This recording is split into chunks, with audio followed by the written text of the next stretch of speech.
subscribe, and enable notifications so you can see all the other videos you may like.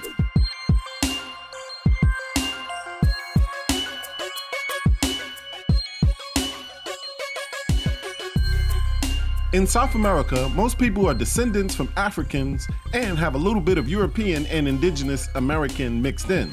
The term exotic stems from this mixture, and although it is not a love story when tracking how these women came about, they do make up a facet of the African diaspora.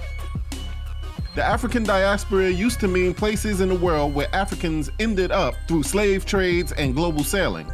But as time is going on, more and more people are coming to the understanding that a lot of these black women who were forcibly mixed are many times actually indigenous to these places. Yet, many of them did arrive from Africa into North and South America. The Middle East, Asia, and Australia also have a history of beautiful exotic melanated women, but South America and the islands have always been revered as the land of the most beautiful exotic women. So here are 5 places that you should go to find the most beautiful exotic melanated women in South America. Number 5, Argentina. According to Argentina National Census of the year 2017, the total Argentine population is 40,117,196, from which 149,493 are of African ancestry. These exotic women from sub-Saharan Africa verified that 5% of the population knew of black African ancestry, and the other 20% thought it was possible but were not sure. Number 4, Peru. Afro-Peruvians make up about 3 to 4% of the population, close to 2 million people. The Afro-Peruvian woman resides mainly on the central and south coast. Afro-Peruvians can also be found in significant numbers on the northern coast. Recently, it has been verified that the community with the greatest concentration of Afro-Peruvian women is Yapatara and Moropón, and that made up around 7,000 farmers who are largely descendants of African slaves from Madagascar. They are referred to as Malgachis or Mangachis. The women love their music and culture, and each year on June 4th, they celebrate a day of Afro-Peruvian culture. Like in America with hip-hop, the Afro-Peruvian culture has not only thrived, but influenced all aspects of Peruvian culture without any acknowledgement from mainstream media or history. But when it comes to exotic women, they are beautiful and as diverse as the women here. Number 3, Venezuela. The African Venezuelan women are mostly descendants of enslaved Africans brought to Venezuela from the 17th to the 19th century to work the coffee and cocoa crops. Most of the exotic women in Venezuela live in the north central region and the coastal towns, but also in several towns and villages in the areas in the Zulia state. They have kept their traditions and culture alive. Venezuelan women are very racially mixed, which makes it difficult to individually identify and or distinguish their ethno-racial background with precision. But when it comes to those conversations, I just refer back to calling them black. Why? Because they are. Their features are filled with melanin. And research in 2001 on genetic diversity by the Venezuelan Institute of Scientific Research said the population was compared to the historical patterns of the colonial caste. Right now, only 2.8% of the country's population identifies with Afro-descendientes of the national total, which is about 181,157, and a lot of them will deny it even though they have obvious African roots. Most Venezuelans have some sub-Saharan African heritage and are Pardo, even if they identify as white. However, most of them do not describe themselves as Afro-Venezuelan, but as Latinos or Hispanics or simply Venezuelans.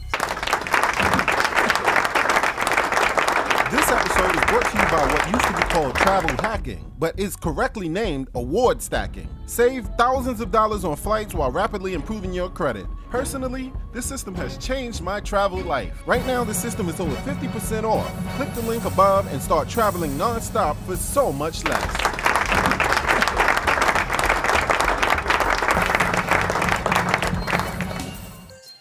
Number 2, Colombia.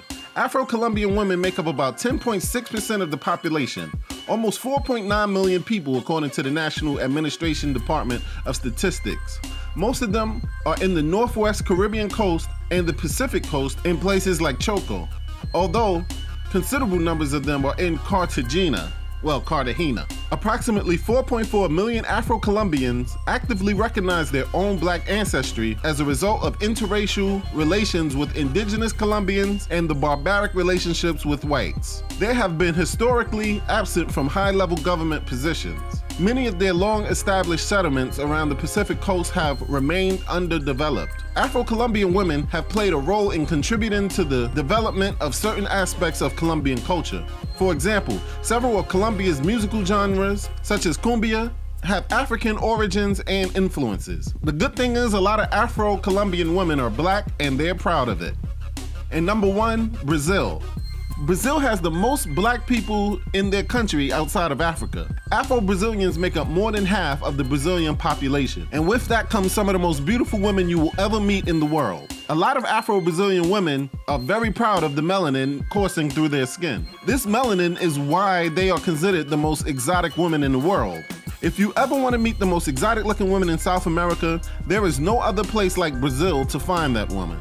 This country is internationally known for its women. If you're not sure about visiting this place because of the horror stories you heard in the media, go down there during Carnival. The media may steer you away from visiting this country.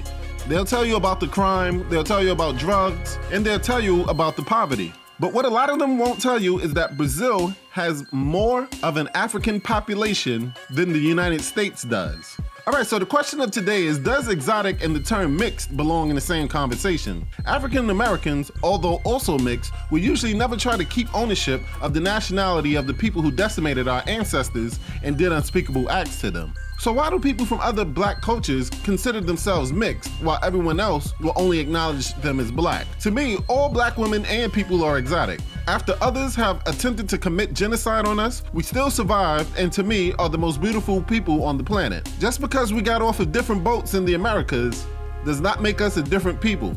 It's where you got on the boat that matters. And as I've said before, all of Africa should be considered one country with the current countries as states. And from what I hear, they are currently working to make that happen. I believe once that happens, that powerhouse called Africa will make us all a lot more proud to be from there. And yo, remember, exotic without melanin is not really exotic at all. Melanin is one of the most main factors when it comes to exotic. So make sure you get your melanin counted like a king.